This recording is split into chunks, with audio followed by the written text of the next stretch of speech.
বন্ধুরা, তোমরা কেমন আছো? আশা করি তোমরা খুব ভালো আছো। আমিও খুব ভালো আছি। আজকে তোমাদের আমি বক ফুলের বড়া করে দেখাচ্ছি। এটা সম্পূর্ণ নিরামিষ কিন্তু করছি। বক ফুলের বড়া করার জন্য আমি কি কি নিয়েছি দেখে নাও। এই যে আমার বক ফুল নেওয়া হয়ে গেছে, বেসন আছে, চালের গুঁড়ো আছে। এই যে দেখো বন্ধুরা, চালের গুঁড়ো আছে, কালো জিরে আছে, আর অল্প লঙ্কার একটু গুঁড়ো দেবো, ঝাল ঝাল করে করব। অল্প একটু চিনি দেবো, হলুদ দেবো, আর অল্প একটু পোস্ত ছড়িয়ে দেবো। দিয়ে কিন্তু আমি বক ফুলের বড়াটা করছি। তোমরা দেখতেই পাবে আমি কিভাবে করছি। বন্ধুরা দেখো, বক ফুলের বড়া করার জন্য আমি এই যে বেসনটা দিয়ে দিলাম। আমার 1 কাপের মতন বেসন আছে, আর এই যে 1/2 কাপের মতন চালের গুঁড়ো দিলাম।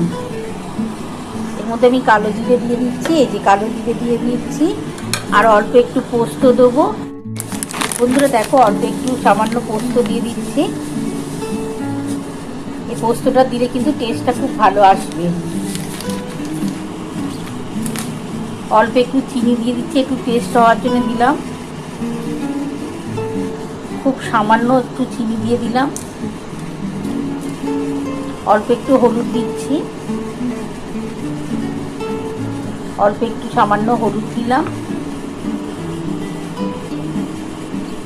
একটু ঝাল লঙ্কার গুঁড়ো দিলাম।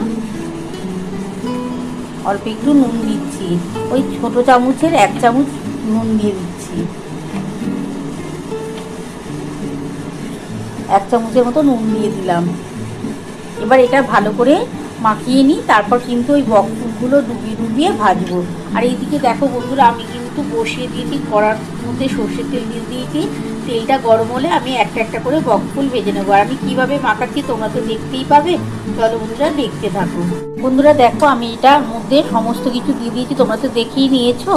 আমি চালের গুঁড়ো দিয়েছি, বেসন দিয়েছি, লঙ্কার গুঁড়ো দিয়েছি, একটু হলুদ দিয়েছি, অল্প চিনি দিয়েছি। চিনি মানে একদমই 2-4 মতন চিনি দিয়েছি একটু টেস্ট হওয়ার জন্যে। আর ঝাল লঙ্কার গুঁড়ো, হলুদ সব, আর কালো জিরে দিয়েছি, পোস্ত ছড়িয়ে দিয়েছি।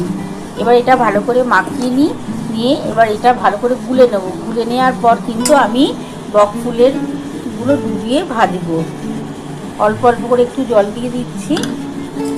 একটু ভালো করে এটা গুলে নেওয়ার পর কিন্তু আমি ওদিকে কিন্তু তেল গরম হয়ে যাচ্ছে বন্ধুরা, আর এদিকে ততক্ষণ আমি এটা গুলে নিচ্ছি।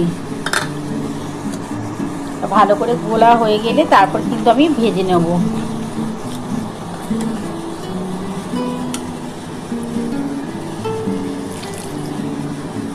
খুব পাতলা করে কিন্তু গুললে হবে না, তাহলে কিন্তু বক ফুলের বড়াগুলো মচমচে হবে না।